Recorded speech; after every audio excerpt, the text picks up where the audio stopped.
as we arrived, we noticed the crane is ready and waiting for the sticks to come down.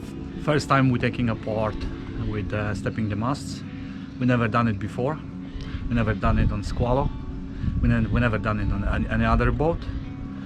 So it's going to be a very interesting day for us.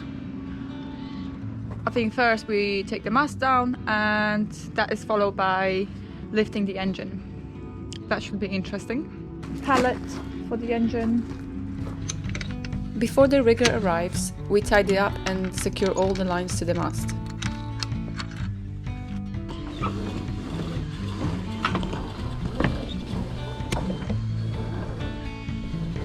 Next step is to disconnect all electrical items. In our case, we cut the wires as we will be rewiring everything. Once the rigger arrived, we started to straighten all cotter pins ready to be pulled out, but make sure to leave them in the clevis pins at the chain plates for safety. Next step is to mark the rigging. We used tape to mark where the turnbuckle body and the threads intersect. It's important later when you replace the stays or if you want to duplicate the tension of the rigging once re-stepped. A couple of guys from the marina joined in to gain more experience in the process. We then just watched from the side how swiftly they all worked together. They secured the mast and the spreaders to the lifting gear attached to the crane.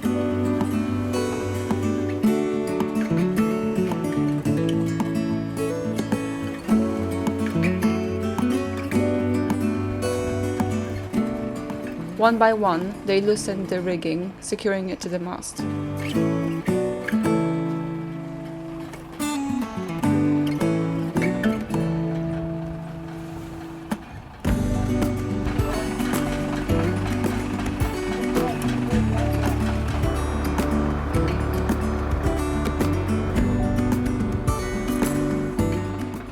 The main mast is down, and now it's time for a mizzen, and we repeat the same process.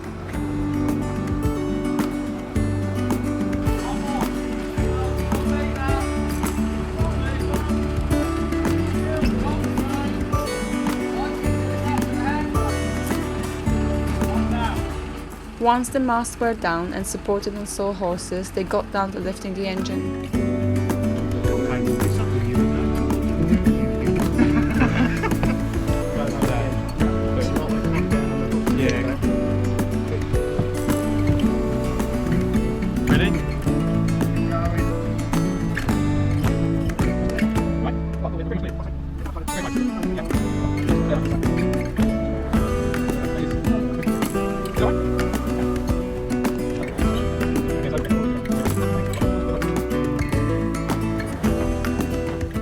The engine is then placed on a pallet. We use wooden blocks to support it in exactly the same place as the engine mounts were fitted, so the whole weight of the engine doesn't rest on an oil sump. Oh my god, look at that!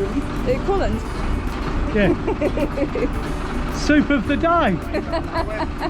Of the day! Soup of the day! We've got to get the gearbox out as well,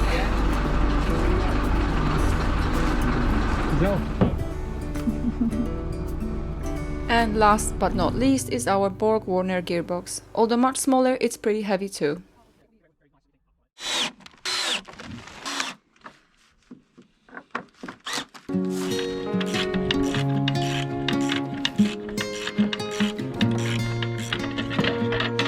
We start to remove fittings from the mast and the rigging.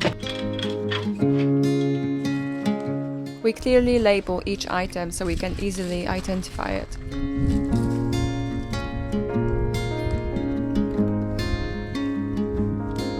For now we stow it at home, until one day we are ready to take care of the masts, new rigging and fitting new gear.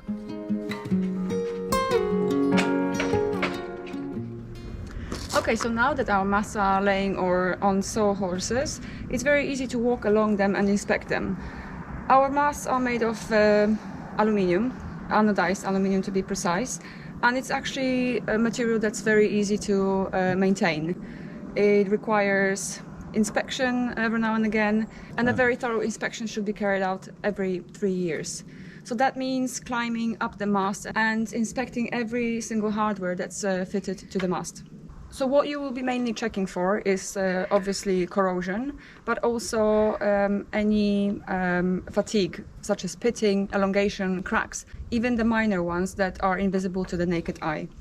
So what's very useful here, and I'm not kidding, it's actually a magnifying glass. So it's a very useful tool to go along and very thoroughly inspect every single fitting. You should pay particular attention to places where mast comes in contact with a dissimilar metal, such as stainless steel, which is very common on the fittings on the mast. So another place where corrosion is particularly bad is around spreader bases. So around here, and that usually is pretty bad. And it's a place that's very hard to inspect when the masts are up. So same thing applies to a mast step and also a mast cap. And a place to look out for is the mast sheaves. Now for us it's a very straightforward process because the masts are already down. So we will be removing mast sheaves, and you can either change them or you can service them, and that's the time to do it. Now, one important thing I haven't mentioned is the fact that once the mast is down, it's a perfect opportunity to actually check whether the mast is straight. So how do you inspect whether the mast is straight? You can do it yourself. You can lay the mast on its side first.